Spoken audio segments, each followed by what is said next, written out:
بسم الله الرحمن الرحيم. قال الله تبارك وتعالى في القرآن المجيد والفرقان الحميد: ورسولا إلى بني إسرائيل أني قد جئتكم بآية من ربكم أني أخلق لكم من الطين كهيئة الطير فأنفخ فيه فيكون طيرا بإذن الله وأبرئ الأكمه والأبرص وأحيي الموتى بإذن الله وأنبئكم بما تأكلون وما تدخرون في بيوتكم إن في ذلك لآية لكم إن كنتم مؤمنين. صدق اللہ مولانا العلی العظیم. ناظرین، آج کا میرا موضوع وہ انبیاء کا مردوں کو زندہ کرنا، اللہ تعالیٰ کی قدرت و عجائبات کے مشاہدات. ارشاد باری تعالیٰ ہے کہ عیسیٰ علیہ السلام وہ بنی اسرائیل کی طرف رسول بن کر آئیں گے اور آ کر اعلان کریں گے کہ بے شک میں تمہارے پاس تمہارے رب کی طرف سے ایک نشانی لے کر آیا ہوں. وہ یہ کہ میں مٹی سے پرندوں کی سی صورت بناتا ہوں، اس میں پھونک مارتا ہوں تو وہ پرندہ زندہ ہو کر اڑ جاتا ہے اللہ کے حکم سے. اور میں اندھوں کو اور کوڑ کی بیماری والوں کو ٹھیک کرتا ہوں، اور میں مردوں کو زندہ کرتا ہوں اللہ کے حکم سے. اور میں یہ بھی تمہیں بتا سکتا ہوں جو تم کھاتے ہو اور جو تم جمع کرتے ہو اپنے گھروں میں، بے شک اس میں ضرور نشانی ہے تمہارے لیے اگر ہو تم مومن. یہ اللہ کے نبی نے آ کر اپنی قوم کو اعلان کیا کہ میں پرندوں کی صورت بنا کر اس میں پھونک مارتا ہوں. یہ اللہ تعالیٰ نے مجھے قدرت دی ہے. اللہ تعالیٰ کے فضل سے، اس کی قدرت سے میں یہ کر سکتا ہوں کہ پرندوں کو اپنے ہاتھوں سے بناتا ہوں، مٹی کی صورت، اور مٹی سے پرندوں کی صورت بنا کر اس میں پھونک مارتا ہوں تو وہ پرندہ بن کر اڑ جاتا ہے، اس میں روح آ جاتا ہے. اور میں مادرزاد اندھوں کو اور کوڑ کی بیماری والوں کو ٹھیک کرتا ہوں. اللہ تعالیٰ نے آپ کے پھونک میں یا آپ کے ہاتھ میں یہ شفا رکھی کہ جو بھی آپ کے پاس آتا، مادرزاد اندھا ہوتا یا کوڑ کی بیماری والا ہوتا، آپ اس کے لیے دعا فرماتے، کیونکہ آپ مستجاب الدعوات سے، ہر نبی جو ہے وہ مستجاب الدعوات ہوتا ہے. جو بھی بارگاہ خداوندی میں دعا مانگتا ہے اللہ اس کی دعا کو قبول فرماتا ہے. تو یہاں آپ نے اینڈ میں یہ جملہ ارشاد فرمایا وَأُحْيِي الْمَوْتَى بِإِذْنِ اللَّهِ، میں اللہ کے حکم سے مردوں کو بھی زندہ کرتا ہوں. تو اس عبارت سے ہمیں یہ سبق ملتا ہے کہ انبیاء کو اللہ نے یہ طاقت بخشی ہوتی ہے یا معجزاتاً آپ کو یہ شرف اور قدرت عطا کی ہوتی ہے کہ وہ مردوں کو زندہ کر سکتے ہیں. اور انہیں اللہ علم سے بھی نوازتا ہے، ایسا علم دے کر بھیجتا ہے جس علم سے وہ جانتے ہیں کہ جو لوگ کھا کر آتے ہیں یا جو گھروں میں جمع کر کے آتے ہیں، اللہ کے نبی کو ان سب چیزوں کا علم ہوتا ہے. اور اس میں یہ نشانی ہے تمہارے لیے اگر تم مومن ہو، یعنی اگر تم ایمان رکھتے ہو تو تمہارے لیے یہ نشانیاں نبوت کی دلیل کے لیے کافی ہیں کہ تم نبی مانو اور ان کی نبوت پہ عمل کرو اور ان کی نبوت پہ ایمان رکھو. یہ تمہارے لیے ضروری ہے. احباب ذی احتشام، اس آیہ مقدسہ سے ہمیں پتہ چلا کہ انبیاء کرام رضوان اللہ علیہ مجمعین کو اللہ تعالیٰ نے بڑی خوبیاں دے کر بھیجی ہیں. اور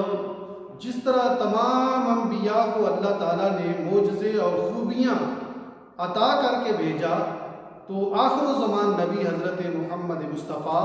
صلی اللہ علیہ وآلہ وسلم کو جب اللہ نے اس کائنات میں بھیجا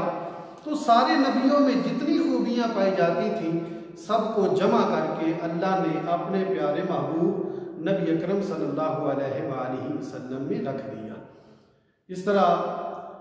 حسن یوسف دم عیسیٰ ید بیضا داری آنچ خوباں ہما دارم تو تنہا داری، کہ حضرت یوسف علیہ السلام کا حسن،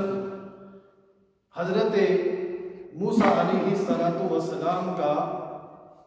عصا اور حضرت عیسیٰ علیہ السلام کا دم، یہ ساری کی ساری خوبیاں اللہ تعالیٰ نے نبی اکرم صلی اللہ علیہ وآلہ وسلم نے جمع فرما دی تھی۔ تو اس پر ہم قرآن مقدس سے ہی اور مثالیں دیتے ہیں کہ انبیاء کرام رضوان اللہ علیہ مجمعین مردوں کو کیسے زندہ کر سکتے ہیں، اللہ تعالیٰ ان کو کیسے طاقت عطا فرماتا ہے اور انہیں کیسے یہ انعام دیتا ہے۔ کیونکہ میرا سب سے بڑا موقف جو ہے وہ قرآن اور احادیث ہے، تقریباً سیاستہ سے اور معتبر احادیث واقعات کو میں کم کوٹ کرتا ہوں، اس لیے کہ قرآن مقدس ہمارے لیے وہ مشعل راہ ہے۔ جب قرآن پاک میں ہر ایک چیز کا حل موجود ہے اور اس کی تفسیر جو ہے وہ احادیث مبارکہ میں ملتی ہے، تو پھر ہمیں کوشش کرنی چاہیے کہ قرآن مقدس سے اور پھر احادیث صحیحہ سے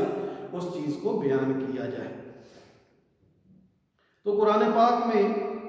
ایک اور جگہ اللہ رب العزت ارشاد فرما رہا ہے، بخت نصر بادشاہ نے جب بیت المقدس پر حملہ کیا اور بنی اسرائیل کو قتل و غارت کا نشانہ بنایا، تو اس وقت حضرت عزیر علیہ السلام اپنے گدھے پہ سوار ہو کر اور ساتھ کھانا لیا، اور کھانے میں کچھ کھجوریں تھی ایک برتن میں اور ایک برتن میں انگور کا رس تھا پیالے میں، تو وہ لے کر آپ چلے۔ تو جب اس بستی کے قریب گئے تو آپ گھومے بستی میں، لیکن بستی میں کوئی بندہ نظر نہ آیا، تو آپ نے اس وقت اللہ کی بارگاہ میں دعا کی، اے اللہ یہ تو بستی تباہ و برباد ہو چکی ہے، اس کی چھتیں گر چکی ہیں اور اس کے باسی جو ہیں ان چھتوں کے نیچے آ چکے ہیں، یا اللہ انہیں کیسے زندہ کرے گا؟ تو اس کو بھی قرآن نے بیان کیا، او کالذی مر علی قریۃ وہی خاویۃ علی عروشها، یا اس کی طرح جو ایک بستی پر سے گزرا اور وہ بستی جو تھی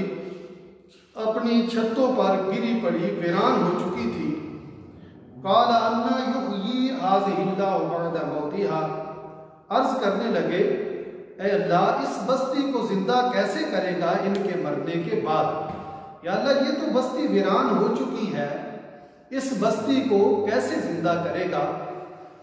تو فَأَمَاتَهُ اللَّهُ مِئَةَ عَامٍ، جب یہ سوال کیا تھا کہ انا یحیی ھذہ اللہ بعد موتها، کہ اللہ اس بستی کو کیسے زندہ کرے گا، تو اللہ نے اسی جگہ پر انہیں 100 سال تک موت دے دی اور ان کو لوگوں کی نظر سے پوشیدہ رکھ دیا۔ اور آپ اسی جگہ جب آپ کو 100 سال تک اللہ نے موت دی، آپ کے گدھے کو بھی وہاں موت دی اور آپ کے پاس جو کھانا تھا وہ بھی وہاں پڑا ہوا ہے،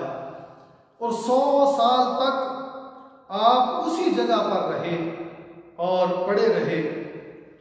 تو اللہ رب العزت نے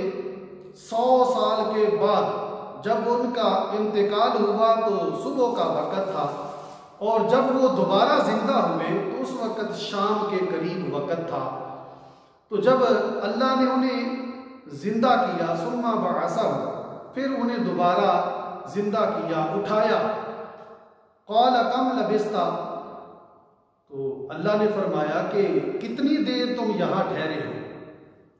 عرض کی لبثت یوما او بعد یوم،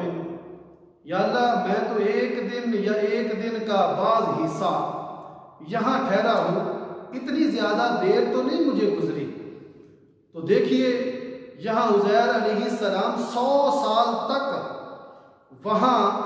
پڑے رہے، اور 100 سال تک رہنے کے بعد اللہ نے جب زندہ کیا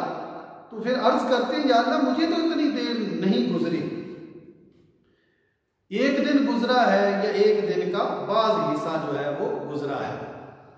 کہ ایمان والے جو ہیں جب ان کا وصال ہوتا ہے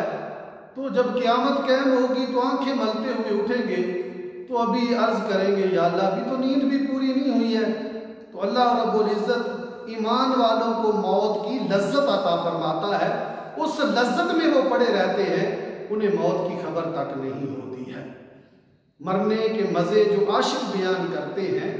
مسیحا و خضر بھی مرنے کی آرزو کرتے ہیں۔ تمہیں ہم کیا بتائیں، ہمیں موت میں جو مزہ ملا نہ ملا مسیحا و خضر کو وہ حیات عمر درازی میں۔ اتنے انہیں لطف آتے ہیں اس موت میں یا اس سونے میں، ان کا لطف جو ہے وہ دوبالا ہوتا ہے، کیونکہ وہ اللہ تعالیٰ کی طرف سے ہوتا ہے، انوار و تجلیات کی بارش ہوتی ہے۔ جس طرح صحابہ کاف جو ہیں وہ اس غار میں 100 سال تک پڑے رہنے کے باوجود انہیں پتہ تک نہ چلا کہ کتنا دیر ٹھہرے ہیں۔ انہوں نے بھی عرض کی یا اللہ ایک دن یا کوئی بعض دن گزرا ہوگا، تو وہ بھی قرآن پاک میں موجود ہے، لیکن اس کا میں عرض کرنا چاہتا ہوں، وہ بڑی تفصیل کے ساتھ واقعہ جو ہے وہ موجود ہے، بات لمبی ہو جائے گی، صرف میں نے اشارہ کر دیا ہے۔ تو اللہ نے فرمایا کتنی دیر ٹھہرے ہو؟ عرض کی یا اللہ ایک دن ہوا ہے یا آدھا دن ہوا ہے؟ قال بل لبثت 100 عام۔ اللہ نے فرمایا تجھے تو یہاں پڑے ہوئے 100 سال گزر چکے ہیں، تو دیکھنا ہے تو دیکھ اپنے گدھے کی طرف۔ فانظر الی طعامک وشرابک لم یتسنہ، پہلے اپنے کھانے کو دیکھ، وہ ابھی تک تر و تازہ ہے، باسی نہیں ہوا، اس میں سے خوشبو آ رہی ہے۔ وانظر الی حمارک ولنجعلک آیۃ للناس، اپنے گدھے کی طرف دیکھ تاکہ ہم اس کو لوگوں کے لیے نشانی بنائیں۔ تو جب آپ نے کھانے کی طرف دیکھا تو کھانا تر و تازہ تھا، گدھے کی طرف دیکھا تو گدھا جو ہے اس کا پنجر کہیں پڑا ہوا ہے، ہڈیاں ٹوٹ پھوٹ گئی ہیں، گل سڑ چکی ہیں، اور چند ہڈیاں جو ہے وہ نشانی کے طور پر باقی ہیں۔ تو یہاں اگر غور کیا جائے تو کھانا جو 1-2 دن میں خراب ہونے والی چیز ہے، اللہ نے اپنی قدرت سے 100 سال تک اس کو بالکل تر و تازہ رکھا ہے، اور جو جینے والی چیز ہے اللہ اس کو زندگی دے کر 200 سال بھی زندہ رکھ سکتا ہے۔ اللہ نے اس کو موت دے کر حضرت عزیر علیہ السلام کو بتا دیا کہ یہ میری قدرت ہے کہ جو چیز زیادہ دیر تک رہ سکتی ہے اس کو میں نے موت دے دی ہے، اور جو چیز جو ہے وہ زیادہ دیر تک نہیں رہ سکتی اس کو 100 سال کے بعد بھی میں نے تر و تازہ رکھا ہے۔ یہ میری قدرت پہ دلالت کرتا ہے۔ تو حضرت عزیر علیہ السلام عین القدرت کا وہ مشاہدہ کرنا چاہتے تھے، اور یقین کی اعلیٰ منازل ان کی طرف وہ بڑھ رہے تھے۔ حالانکہ نبی جو ہے وہ پہلے ہی یقین کے اعلیٰ مرتبے پہ فائز ہوتا ہے، عین الیقین کی طرف جو ہے وہ اللہ کی بارگاہ میں عرض کر رہے تھے اور کوشاں تھے۔ اللہ نے فرمایا اپنے گدھے کو دیکھو تاکہ ہم آپ کو لوگوں کے لیے نشانی بنائیں۔ وانظر الی العظام کیف ننشزها ثم نکسوها لحما، اپنے گدھے کو دیکھو ہم اس گدھے کو کیسے زندہ کرتے ہیں، تو پہلے اس کی ہڈیوں کو دیکھو کیسے ہم ان ہڈیوں کو جوڑتے ہیں۔ آپ نے دیکھا تو اس گدھے کی ہڈیاں جو ہیں وہ آپس میں جڑ جاتی ہیں، اور وہ سواری جو موت کے منہ میں جا چکی تھی اس کا سارا پنجر جو ہے وہ حضرت عزیر علیہ السلام کے سامنے جو ہے وہ تیار ہوتا ہے۔ ثم نکسوها لحما، پھر ہم اس پر گوشت چڑھاتے ہیں، یعنی وہ پنجر تیار ہوا، تیار ہونے کے بعد حضرت عزیر علیہ السلام کی آنکھوں کے سامنے ہی وہ جو ہے گدھے کے اس پنجر کے اوپر جو ہے اس کے ڈھانچے کے اوپر جو ہے وہ گوشت آ جاتا ہے۔ فلما تبین له قال اعلم ان اللہ علی کل شیء قدیر، جب یہ بات آپ کے لیے روشن ہو گئی تو آپ اسی وقت اللہ کی بارگاہ میں عرض کرنے لگے، اے اللہ میں جانتا ہوں کہ بے شک اللہ ہر شے پر قادر ہے، مولا تو قدرتوں والا ہے، اللہ کل شیء قدیر ہے، تیری قدرتیں جو ہیں وہ ان کا کوئی مقابلہ نہیں ہے، تو پوری کائنات کو تسخیر کرنے والا ہے اور تیرے علم میں پوری کائنات ہے، مولا تو جس چیز کو خراب ہونے والی ہے اس کو تو صحیح رکھتا ہے، اور جو کئی سال زندہ رہ سکتی ہے اس کو موت دے کر تو مجھے عین الیقین کی منزل تک پہنچا رہا ہے، مولا میں جانتا ہوں کہ تو بڑی قدرت والا ہے۔ اگر اس کو تفاسیر کا حوالہ لیا جائے تو حضرت عزیر علیہ السلام جب وہ زندہ ہوئے، اپنی اس سواری پہ سوار ہوئے، واپس پتہ چلاتے اس وقت وہ ایک بادشاہ، وہ بیت المقدس اس نے اس کو آباد کیا، بنی اسرائیل والے آباد ہو چکے تھے، تو آپ مکان کا پتہ لگاتے لگاتے جو ہے وہ واپس اپنے گھر کی طرف گئے تو وہاں ایک بڑھیا تھی جو پاؤں سے معذور تھی، آنکھوں سے نبینی ہو چکی تھی، آپ کے گھر میں وہ کام کرتی تھی۔ جب آپ واپس گئے تو آپ نے جا کر پوچھا کہ یہ عزیر کا گھر ہے، تو اس کی آنکھوں سے آنسو جاری ہو گئے، رونے لگی، کہنے لگی آج 100 سال کے بعد عزیر کا نام لینے والا کون ہے؟ تو آپ فرمانے لگے کہ میں عزیر ہوں اور مجھے 100 سال اللہ تعالیٰ نے موت دی رکھی اور مجھے پھر دوبارہ زندہ کر کے واپس بھیجا ہے۔ تو آپ کہنے لگی اگر آپ واقعی عزیر ہیں تو حضرت عزیر علیہ السلام جو تھے وہ مستجاب الدعوات تھے، آپ میرے لیے دعا کریں اللہ تعالیٰ میری بنائی کو واپس لوٹا دیں تو میں جان دوں گی کہ آپ عزیر ہیں۔ آپ نے دعا فرمائی، آپ کی آنکھیں ٹھیک ہو گئی۔ پھر آپ نے فرمایا کہ قم باذن اللہ، اللہ کے حکم سے جو ہے قمی باذن اللہ، اللہ کے حکم سے کھڑی ہو جا، تو اللہ کے حکم سے وہ بالکل ٹھیک ہو کر تندرست ہو کر وہ کھڑی ہو جاتی ہے۔ اور یہ اللہ تعالیٰ کی قدرت ہے کہ اللہ تعالیٰ نے اپنے انبیاء کو یہ صفات عطا کر بھیجی اور ان کو عین الیقین کی منازل تک پہنچانے کے لیے اللہ تعالیٰ اپنے انبیاء کو مشاہدات کرواتا رہتا ہے۔ اس کے آگے ہی ایک آیت ہے، تیسرے پارے سے میں ساری آیات پڑھ رہا ہوں، سورہ البقرہ ہے، اس سے آگے ہی یہ ایک اور آیت آتی ہے، وَإِذْ قَالَ إِبْرَاهِيمُ رَبِّ أَرِنِي كَيْفَ تُحْيِي الْمَوْتَى۔ ابراہیم علیہ السلام سمندر کے ساحل پہ تشریف لے گئے، آپ نے وہاں ایک مردار دیکھا، جب سمندر کی لہر آتی ہے تو وہ پانی میں ڈوب جاتا ہے، اور جب پانی میں ڈوبتا ہے تو سمندر کے جانور اس کو کھانا شروع کر دیتے ہیں۔ جب سمندر کی لہر جو ہے وہ واپس جاتی ہے تو وہ جانور خشکی پہ آ جاتا ہے، مردار، تو خشکی کے جانور اس کو کھانا شروع کر دیتے ہیں۔ آپ نے دیکھا کہ کچھ حصہ وہ سمندر کے جانوروں کے پیٹ میں چلا گیا ہے اور کچھ حصہ وہ خشکی کے جانوروں کے پیٹ میں چلا گیا ہے۔ آپ بڑے حیران ہوئے،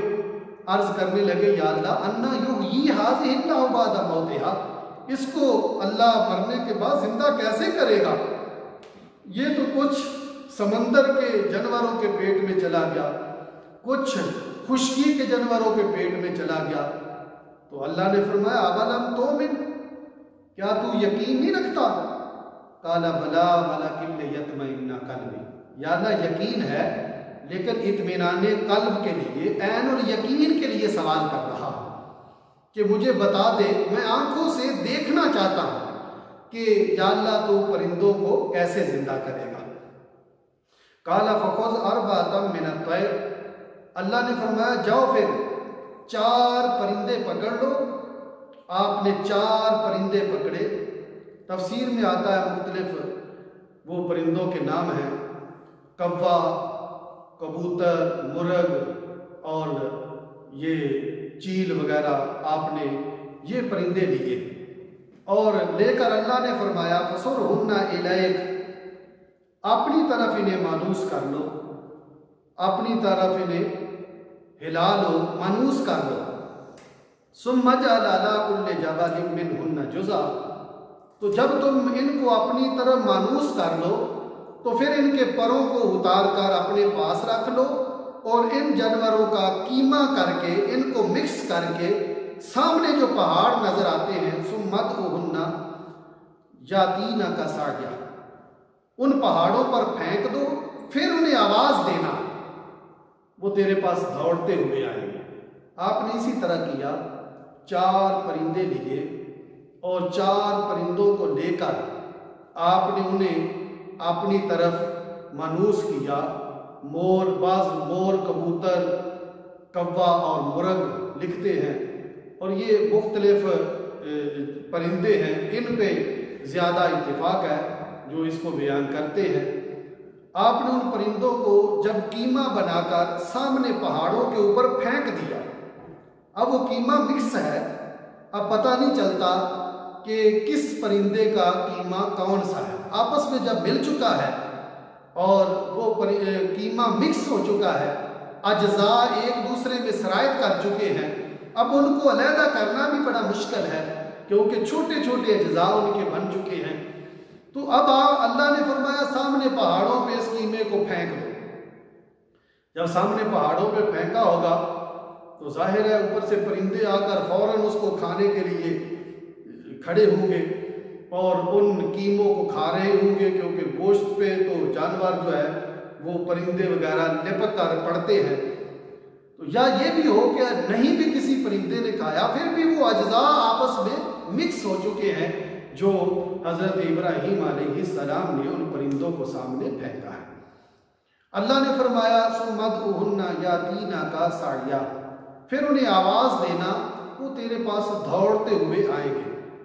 اب پرندوں کو زندہ کرنا تو اللہ کا کام ہے، اللہ مردوں کو زندہ کرتا ہے، اللہ قادر ہے، لیکن اللہ جب یہ قدرت اپنے انبیاء کو دے دیتا ہے تو انبیاء میں بھی یہ صلاحیت آ جاتی ہے کہ وہ اللہ کی عطا کردہ قدرت سے وہ ان چیزوں کو زندہ کرنے کی صلاحیت رکھتے ہیں، جس طرح میں نے پہلے آیہ مقدسہ میں حضرت عیسیٰ علیہ السلام کا آپ کے سامنے ذکر کیا ہے۔ اب بھی اللہ کی طرف سے یہی ہے کہ ان پرندوں کو آواز تو نے دینی ہے، ثم ادعوہن یاتینا کا سعیا، پھر انہیں آواز دینا جو ہے وہ تیرا کام ہے، وہ تیرے پاس دوڑتے ہوئے آ جائیں گے۔ حضرت ابراہیم علیہ السلام نے جب ان اجزاء کو اوپر پھینک کر ان کو آواز دی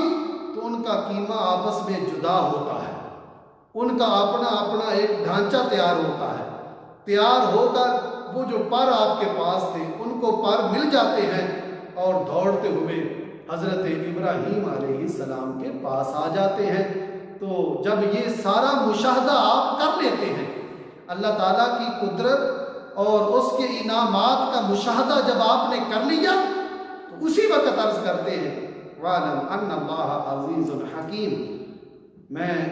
جانتا ہوں کہ اللہ تعالیٰ جو ہے وہ غالب حکمت والا ہے، وہ خدا بڑا قادر ہے، وہ جیسے چاہے جو ہے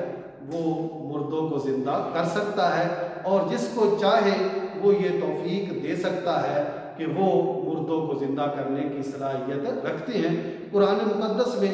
اور کئی مقامات پر یہ واقعات آ جاتے ہیں۔ تو یہی ہمارے لیے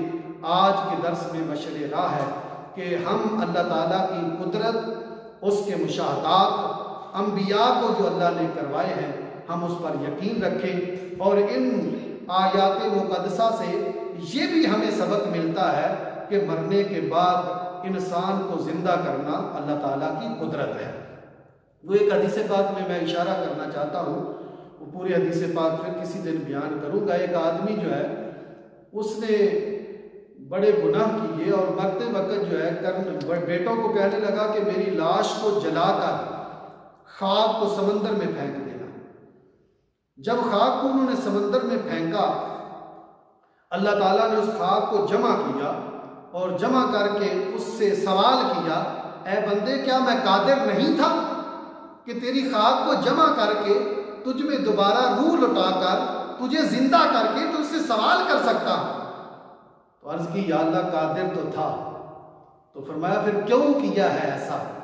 عرض کی من خشیتک، اللہ تیرے ڈر کی وجہ سے میں ایسا کرتا رہا ہوں،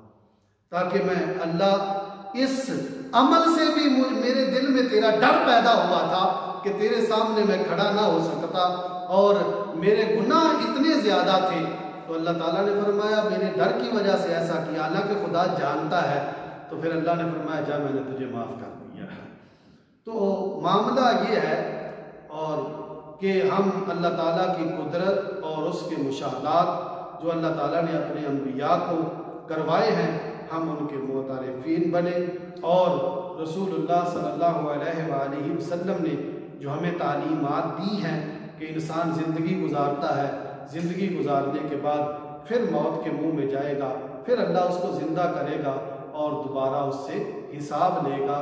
اسی طریقے سے ہمیں زندگی بسر کرنی چاہیے۔ یہ زندگی خدا کی امانت ہے، اس کو امانت سمجھ کر ہم بسر کرتے ہوئے چلے جائیں اور آخرت میں اللہ رب العزت کی بارگاہ میں عرض کریں یا اللہ تو قادر ہے، مہربان ہے، ہم تیرے عاجز بندے ہیں، ہمیں معاف فرما دے، اللہ سمجھنے کی توفیق عطا فرمائے۔ وآخر دعوانا ان الحمد للہ رب العالمین۔